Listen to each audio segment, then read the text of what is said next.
Hey, what's up? What's up? What's up? What's up? What's up? Gracious good morning to you, good people. It's your girl KB. You know what I do, and you know why I do it. It is Tuesday morning. It's November 18th, and it's 3:26 in the a.m. I got my drink and my two-step, my Kermit, which is tea, y'all. And I want to say this,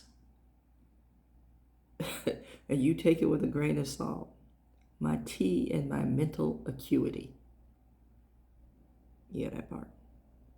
Part of me. Anywho, I've been trying not to say that, and here it is. Uh, I said I felt like being transparent today. And I'm going to start off shaming the Gen Xers who think, they're tough. And I say this rather tongue in cheek. It's like, I'm not really shaming you. You guys, you're pretty gutsy. But what you need to know is I'm a boomer. I paved the way for you guys. So if you think you had it tough, and I'm going to give you an example of tough. You're talking about you had to play outside. Yeah, I know all about that. We built bikes from scratch. We were like the kids from Fat Albert. Because not everybody had everything. We're the generation after the Southern migration. We were just trying to find our way. Had a little bit of freedom, had a desire and a design and a purpose. And, our folks started the mission and we carried it out. Yeah, that's where I'm from. You could sit in the back of a pickup truck and ride. I'm from the generation where you had was the country wagon, which was a station wagon with the seat that faced the rear, where you sucked up exhaust fumes, whether the window was open or closed. If we did have car seats, that was a luxury. Most of the time, your seatbelt or your car seat was whoever was driving's arm. And kids could sit in the front seat. And I posted a picture yesterday of a finger that had what looked like crop rings on it. And I don't even think Gen Xers know what that was. That's when we got curious about the cigarette lighter that was built into the car. Yeah, cars had cigarette lighters and ashtrays. Now I can't tell you how many cars burnt up. But yeah, they had those built in. Now here's the real kicker. The real toughness. TV had like 3 channels. You had 3 major networks. And I believe either NBC or CBS were to be the oldest. ABC was the new kid on the block. And TV went off the air. You had what was called a test pattern until the next day. Cable came about in my time, but I was, I think, a teenager when we were into your generation. So I had to give you a little history in order to really talk about what I need to talk about. Since we only had limited channel access, we had certain things that we would get excited about and have conversations about for days on end. And one of them, and don't ask me why, as a black person, don't ask me why. One of the things that we had conversations about was the Miss America pageant. There weren't any black contestants when I was a kid. As a matter of fact, I don't remember seeing a black contestant. I think I was in my 20s. I'll have to double check that reporting, but yeah. Hold on, I'm getting to what that has to do with me. That being said, Bert Parks was the host of Miss America for forever. And Bert Parks, I don't know who that dude was, but I know he sure as hell couldn't sing. He sang about as well as I do. It was horrible. There she is, Miss America. Yeah, it was about as male as you could get. Other than the competition itself. Who knew that baton twirling was a talent? A life skill, if you will. But I digress. I just want to use this as an example because there was also this thing, the big drum roll when they're getting ready to crown Miss America. But there was that person that was deemed the runner-up. Now we're going to get to the part about me. You ever been the runner-up in a relationship? What did you think about that? The person that you would do anything for. And they took advantage of that. Was in love with someone else. And made no bones about it. They knew that they couldn't have this person, but they made it a point to talk to you about this unrequited love, if you will. And for me, looking back on situations that I've had, their experience with the unrequited love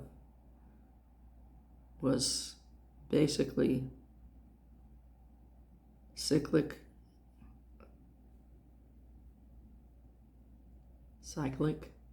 I don't know how you pronounce it. I'm going to say it was cyclic. In that they had unrequited love and told you about it. And you had unrequited love in them. And that was a foundation for the majority of your disagreements.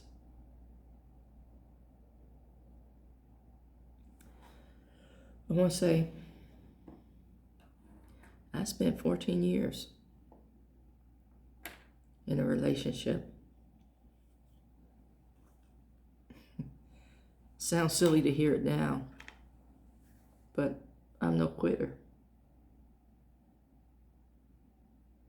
And we had good moments. But they were deeply in love with the person who was their first love.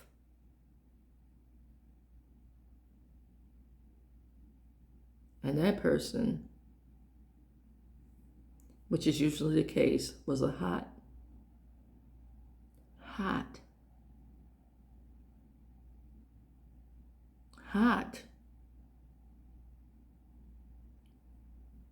ass mess.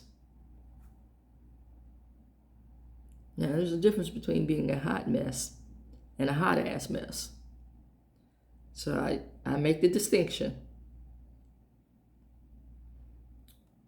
This person went into military service thinking that it was going to excise their demons. and it only gave, now I want you to really hold on to this reference, gave the demons permission to build the ballroom. Yeah, that's an important reference there. But my partner and this individual stayed in contact over the years, and I could still hear the love in the conversation. But given, the new state of affairs, I knew nothing would come of it. But there were always three people in the dynamic. And then some years later,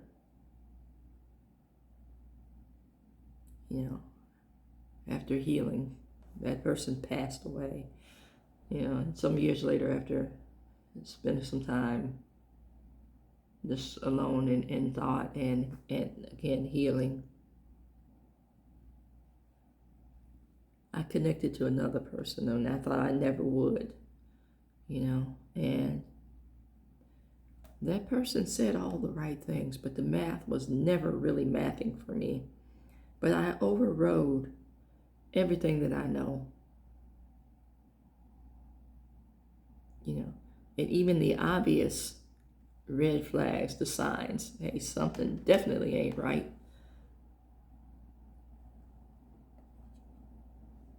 And there was never any commitment from their part. I was the one that, this is what I do, because I believe in the sanctity of the situation, and I am wholly, totally, completely monogamous when I do feel some level of connection. Most folks like to keep, how do I say this, poles in the water because they continue to fish. And come to find out, this individual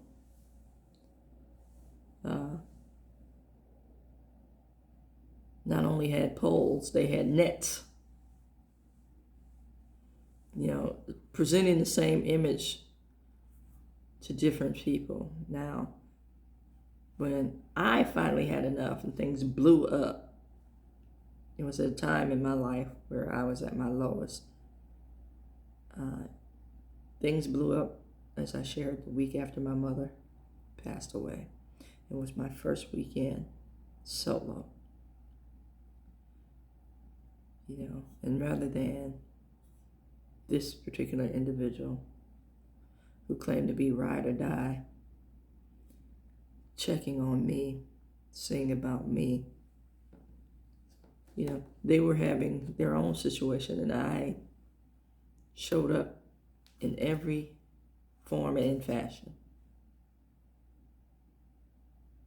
I need to say that. Every form and fashion. Now, one, my shortcoming was expecting me from them, knowing, hear me good, knowing what I was dealing with. So I wasn't ignorant to the situation. What I was ignorant to was the depth of the deception. Because not only were they ride or die with me, they were ride or die with two other people.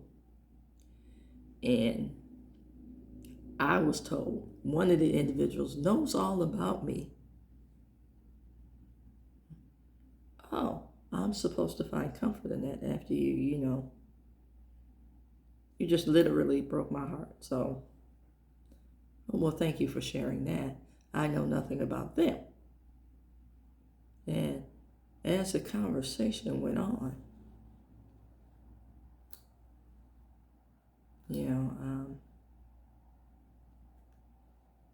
I just wanted answers.